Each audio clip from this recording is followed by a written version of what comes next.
The next major incident that is narrated in the Seerah is the first immigration to Abyssinia.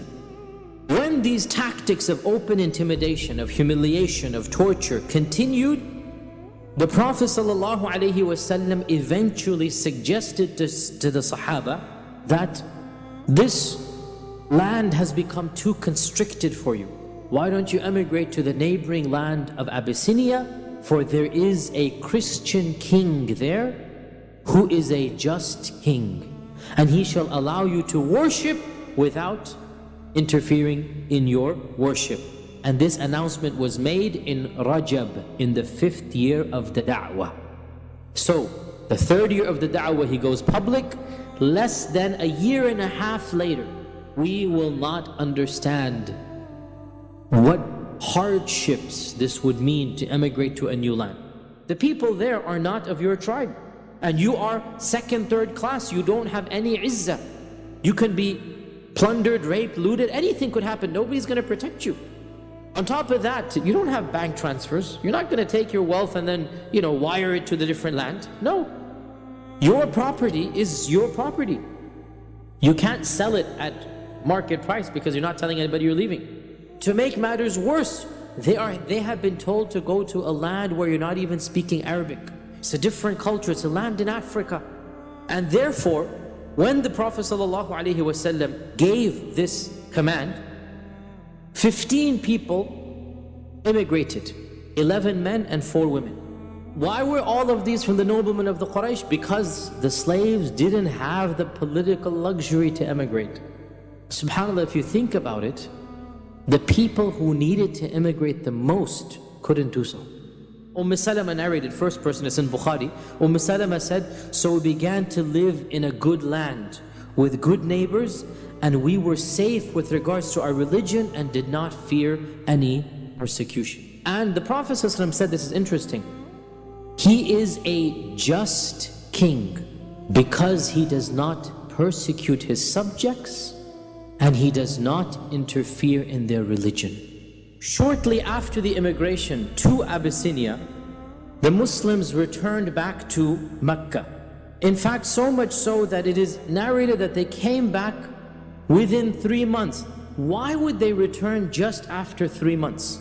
What happened that caused them to change their minds after emigrating to Abyssinia and then come back to the very land of persecution, the very land of torture? They returned back because of one rumor. And that rumor was, the Quraysh have accepted Islam. No matter how wild the rumor sounded, their hearts were yearning to go back.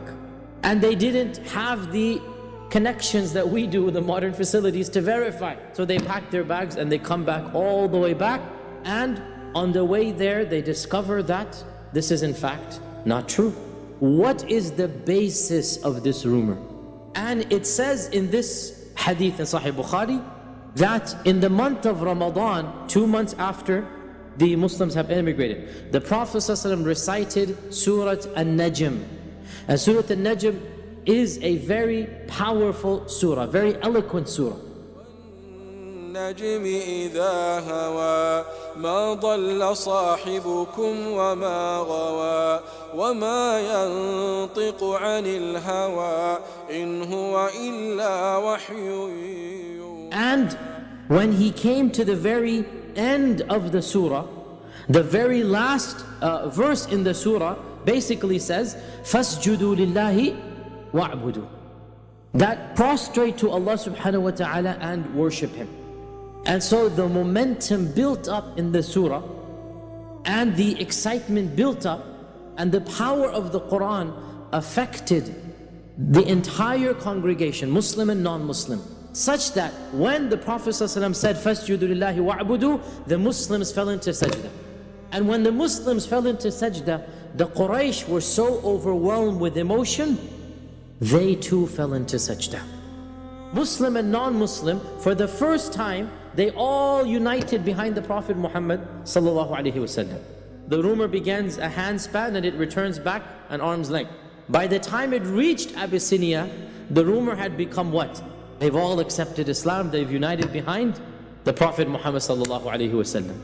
And this rumor, as we said, led to the Muslims to return back from Abyssinia, and when they came back, they discovered that this rumor was false. So the point being that the situation in Mecca remained status quo. It didn't change at all. And the Quraysh continued to persecute the Muslims.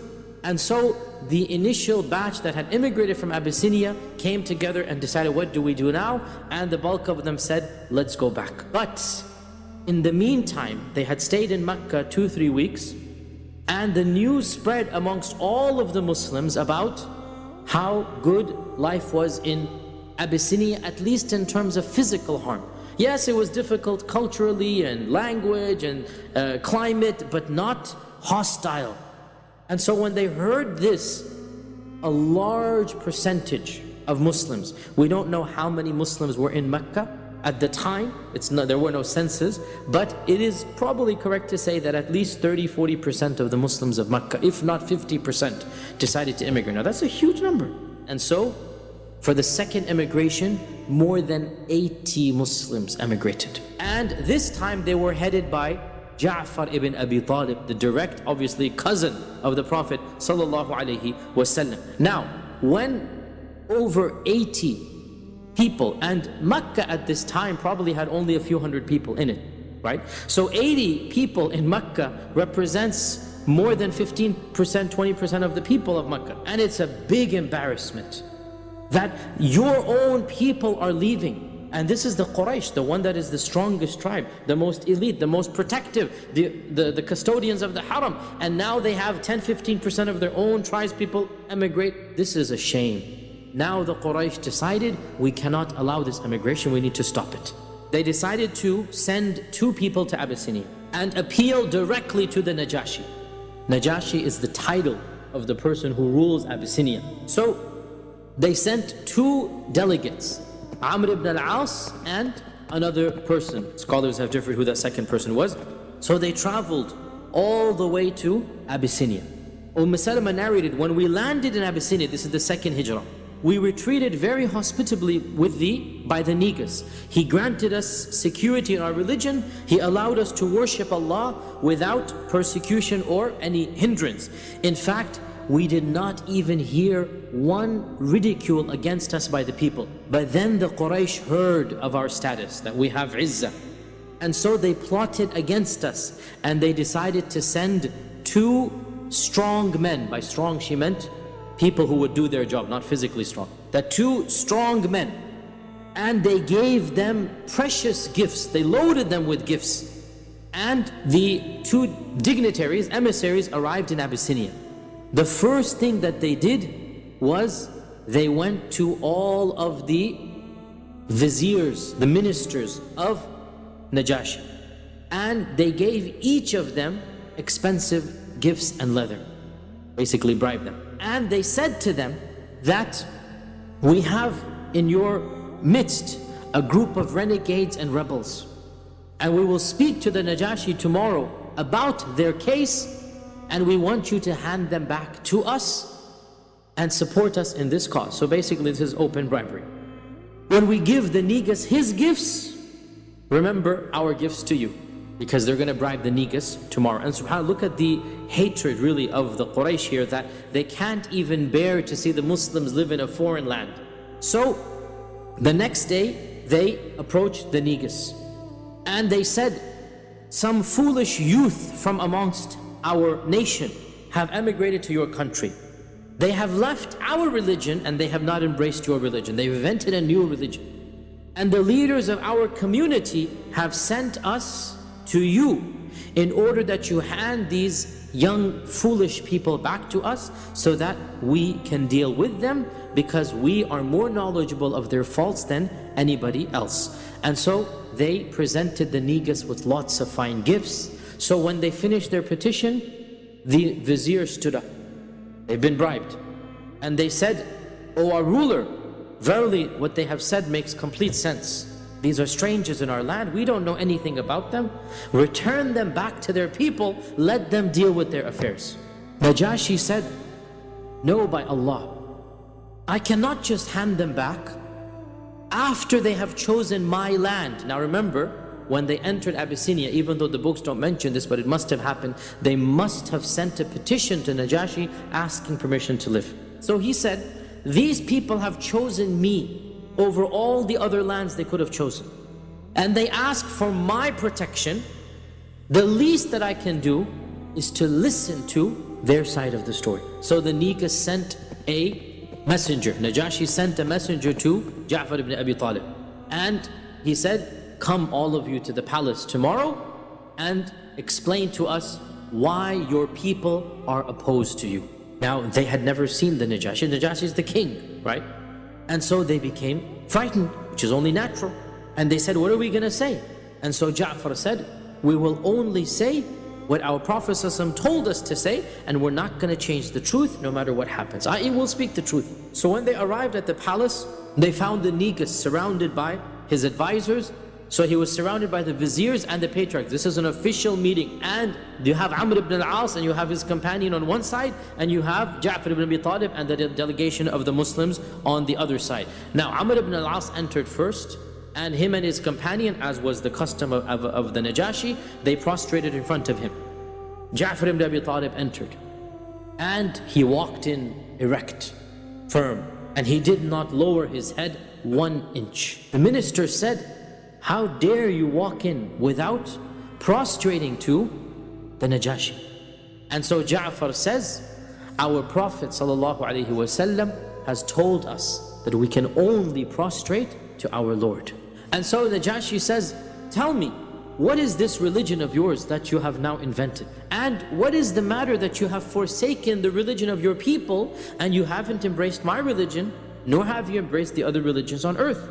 So Ja'far responds, and Your Highness, we used to be a nation steeped in Jahiliyyah, and we would worship idols, and we would eat this dead meat. You know, if an animal dies, we'll eat it. And we used to perform fahisha, and we would break the ties of kinship and treat our neighbors in contempt. The strong amongst us would eat up and devour the weak. And we remained in this state until Allah subhanahu wa ta'ala sent a messenger to us. This messenger was known to us. He's from our community. We know his house and his lineage, and we know his truthfulness, and he never spoke one lie in his life. And he invited us to believe in one God alone and to leave idol worship. And he told us to abandon the ways of our forefathers and to leave the worship of stones and statues. And he commanded us to be true when we speak, and to fulfill our promises, and to fulfill the ties of kinship. He told us to be good to our neighbors, and he commanded us to avoid all evils. He told us to not spill blood, to give true testimony. He forbade us from eating the property of orphans. He forbade us from accusing others of adultery. And he commanded us to worship Allah alone without associating anything with him. He told us to pray and to fast and to give charity. So we believed in him, and we followed him, and we had faith in him, and we worshiped Allah alone, and we gave up worshipping idols. And we forbade upon ourselves everything that he told us to forbade, and we made permissible all that he allowed for us. But our people opposed us, and they showed hatred towards us, and they tortured us, and they punished us, and they tried to force us back into idol worship. And they were unjust to us, and they made life miserable, and they prevented us from being who we were. So when they did this, we emigrated to your land, and we chose you above all other rulers, and we wish to come under your generosity and hospitality, and we put our trust in you that we would not be shown injustice in your land, O exalted highness. And so this speech swayed Najashi, and it moved him. And he said to the Muslims, do you have any revelation that this Prophet says he has? So Ja'far said, yes, I do. And so he said, recite it for me. And so Ja'far ibn Abi Talib recited the beginning few pages of Surah Maryam. كافها يا عين صاد ذكر رحمة. And obviously it is said, Ibn Ishaq himself says this, that even the patriarchs, without even understanding what was being recited, they were moved to tears. And Najashi himself began to cry. When it was translated to him, he too began to cry. He said, I swear by God, this recitation, this tilawah, and the messages of Moses and Jesus have sprung forth from the same fountain. This is the same source. And he spoke to the two emissaries and said, go away from me, because I'm not going to hand these people over to you. So Amr ibn al-As and his companion exited in humiliation. And as they were leaving, Amr whispered over to his companion and said, don't give up yet. I have one final trick. His companion was the more gentle of the two, and his companion said, leave it, Ya Amr. Because look, even if we don't agree with him, in the end they are our relatives. But this is Amr ibn al-As, and at this time he's not a Muslim. So Amr said that no, one more attempt, just wait tomorrow. So the next day, they sought permission again. And the Niga said, what do you want? We already decided.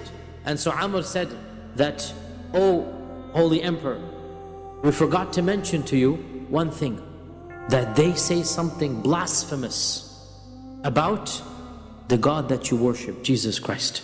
So Najashi sent the emissary again on the next day and said, come immediately to the palace.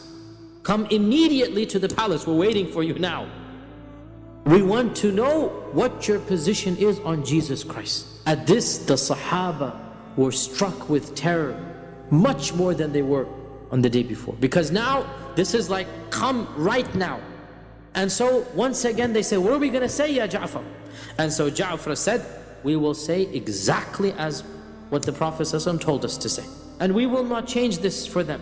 And so they come back to the Najashi, and Najashi is a bit irritated. And he asks them, what is this that I have heard, that you have a blasphemous opinion about Jesus Christ? So Ja'far said, Your Royal Highness, we say exactly what our Prophet said. Now notice he said this phrase multiple times. So the point being, he says, our Prophet told us that Jesus Christ is the Abd and the Rasul and the Abdullah and Rasulullah and Kalimatullah that he gave to Maryam, Al-Batul Al-Adhra, the virgin, the innocent, the chaste Maryam, and that he was a righteous prophet.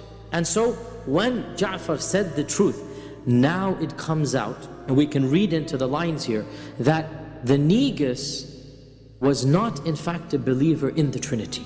And he didn't believe that Jesus Christ is the Son of God. And so he picks up a little branch that was in front of him, a twig, and he says, Wallahi, what you have just said does not exceed what Jesus Christ said by this much of a branch. And he turns to the emissaries and he says to Amr ibn al-As that, be gone from here and take all of your gifts back with you, I have no need for them. And so Salama is narrating all of this, and she concludes by saying, the two emissaries left humiliated, debased and degraded. And we remained in the land receiving the best hospitality and the most neighborly treatment for 14 years. 7 years after the Hijrah, the Muslims were still in Abyssinia. Only after the Battle of Khaybar, and that's in the 7th year of the Hijrah, did the Prophet ﷺ send them a letter and tell them to come back. The Prophet ﷺ wrote Najashi a letter and he invited him to Islam. And Najashi wrote back to the Prophet ﷺ saying that, I am a Muslim and I believe in you and I believe in all that you say, and if you command me, Ya Rasulullah, I will come right now to Medina and serve you. Najashi eventually died a number of years later, and the Prophet ﷺ came out one day in Medina and he said, Jibreel has come and informed me that a pious brother of yours has died in a neighboring land. Before anybody could come and tell him, 2 weeks journey, instantaneously, on that very minute, the Prophet ﷺ was informed that Najashi has died. And he commanded the Sahaba to come and pray the one and only prayer that was ever prayed in the life of the Prophet ﷺ, Salat al-Janaza al-Ghaib. The only time ever in the history of Islam that the Prophet ﷺ prayed over somebody without a body being present.